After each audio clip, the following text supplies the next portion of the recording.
Fourth basic myth is, But don't you think that walking 10,000 steps is the first basic way to head on this fat loss journey? so walking 10,000 steps is not exercise, but if you're losing your muscle mass, how will you burn fat? Then it can help you for fat loss. But It doesn't count as an exercise. yes, strength training requires rest and recovery. If you don't give a gap of 24 hours to 48 hours between two strength training workouts, then you are unfortunately, emotional eating these days is one of the crucial points for fat gain and lifestyle disorders. It is because these days we don't feel our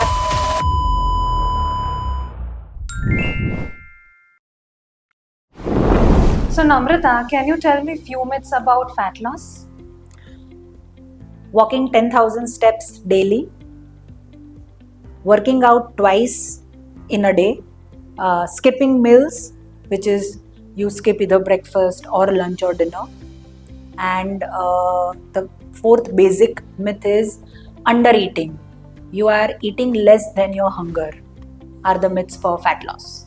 But don't you think that walking 10,000 steps is the first basic way to head on this fat loss journey?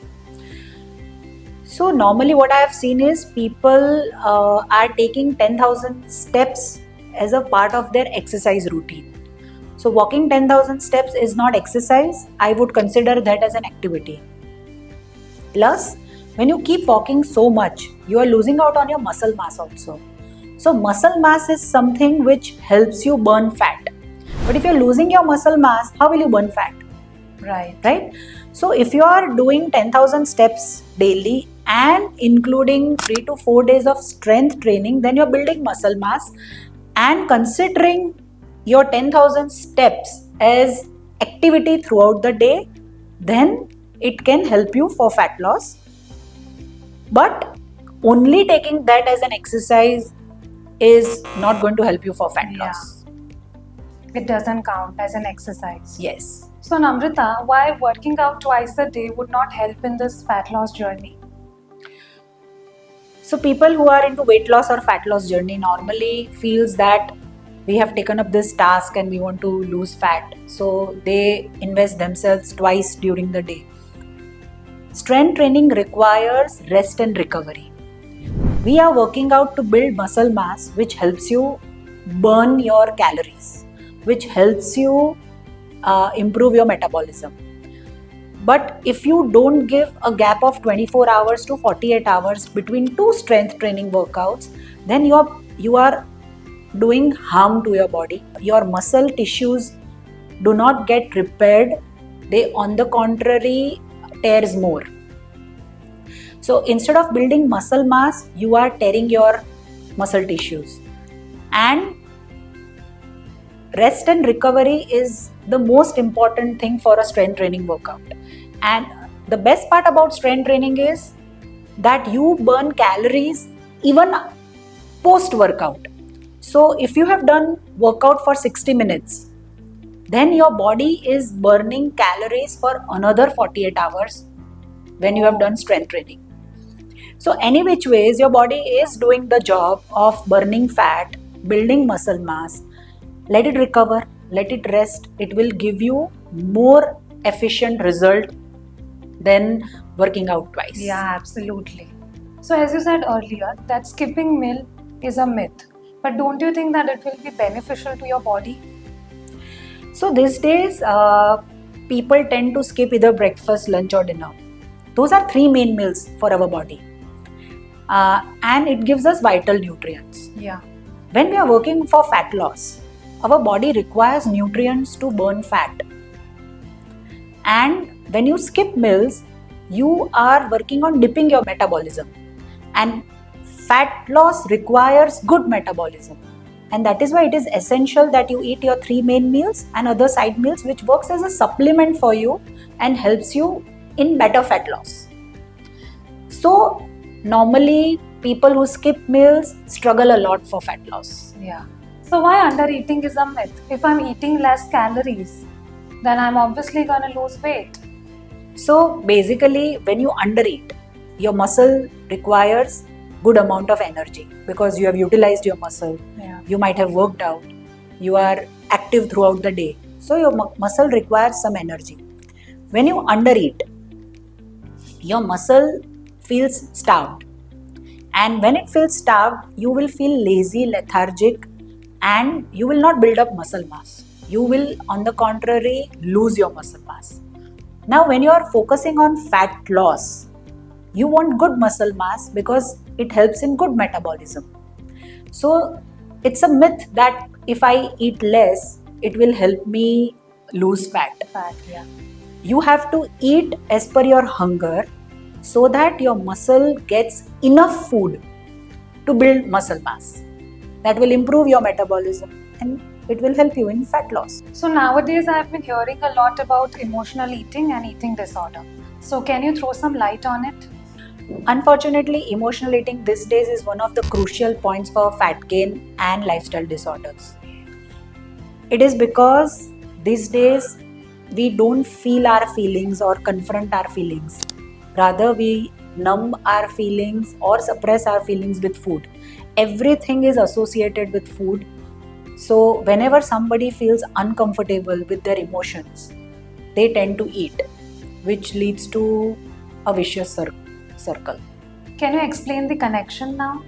The connection is people these days cannot feel their feelings. And instead of confronting their feelings or sitting with their feelings, the first thing which comes to their mind is, numbing the senses through food. Yeah. And what happens is then brain registers this, that whenever brain feels this kind of discomfort or discomforting feelings, it will give you with a message that, you have to go back to food and, suppress this feeling of yours. And eventually, without realizing, it becomes a pattern. Repeatedly following this pattern becomes a conditioning in your system. And then it's a vicious circle. So basically, when anybody is doing emotional eating, it is normally the wrong food only at wrong times. Then it is very difficult for that person to address their issue. Because now the system has learned that instead of addressing the issue, let's go back to food. This leads to fat gain, multiple disorders, eating disorders, and finally the person is in a vicious circle. This has become very common these days. Yeah, absolutely. And that is the reason we are seeing a lot of disorders and a lot of consumption. And it is not only for adults, it is right from teenage to anybody. And this needs to be broken. So how do we break that vicious cycle now? So it is a little difficult thing to do, but it is possible. So whenever there is a conditioning or a pattern created in your system, you have to first realize that there is already a pattern in your system. So whenever you go through some emotional distress, first thing you have to realize that your conditioning and pattern will ask you to eat food. It is where you have to be very mindful, conscious in knowing that right now your pattern is coming out and telling you to eat. That is where you stop first and not address the pattern. Keep repeatedly doing the same thing, which will create a new pattern. At the same time, now your brain and your system is asking you to address your emotion. It is asking you to confront your emotion. And it is also asking you to feel your emotion. And when you start doing that, you will start healing and eventually break the vicious cycle and enter into a virtuous cycle, which will be for improvement, growth, and progress. This is how emotional eating pattern can be broken for anybody. So normally people say that in order to lose fat, we need good metabolism. Yeah. So how do we achieve that good metabolism? Good metabolism is achieved with good strength training workout, eating our normal food at regular interval, hydrating well, sleeping well, and we need to have good sleep routine, and we need to be active throughout the day. Why I'm saying this active throughout the day? Because people who work out normally, after the workout throughout the day, they are not active. So in order to have good metabolism, it is very important that you stay active throughout the day, because that works well for metabolism. Okay, understood. So tell me now, what is the connection between cortisol and fat gain? So people who come to me for nutrition plan normally have a complaint that they have extreme urge to eat between 4 and 6 p.m. or they have an extreme urge to eat in the night. When there is an extreme urge to eat between 4 and 6 p.m. means your cortisol has gone beyond the range, and that is why this hormone is termed as stress hormone. If cortisol is released in the morning, and if you have addressed it in the morning itself, then it helps you regulate your day energetically. Then cortisol works in your favor, and this happens when you have a good lifestyle. If you don't have a good lifestyle, it will give you an urge between 4 and 6. That's where your cortisol will be considered as stress hormone for your body. So this is the connection, and these urges will prompt you to eat wrong food, which in turn will lead to fat gain. Now, can you tell me a few things about cortisol? So cortisol normally is considered as primary stress hormone. When it is regulated in a right way, it helps you in your immunity, it helps you in metabolism, it helps you regulate your blood pressure, and it regulates your day in very effective way. But when we live unhealthy lifestyle, cortisol works as a stress hormone for the body. If it is disturbed, everything else is disturbed in the body. And to regulate our cortisol, it is essential that we follow a simple process of eating right at regular intervals, exercising right, and regulating our sleep, which helps us with a good wake-up cycle. And wake-up cycle is very important for cortisol to release in the morning.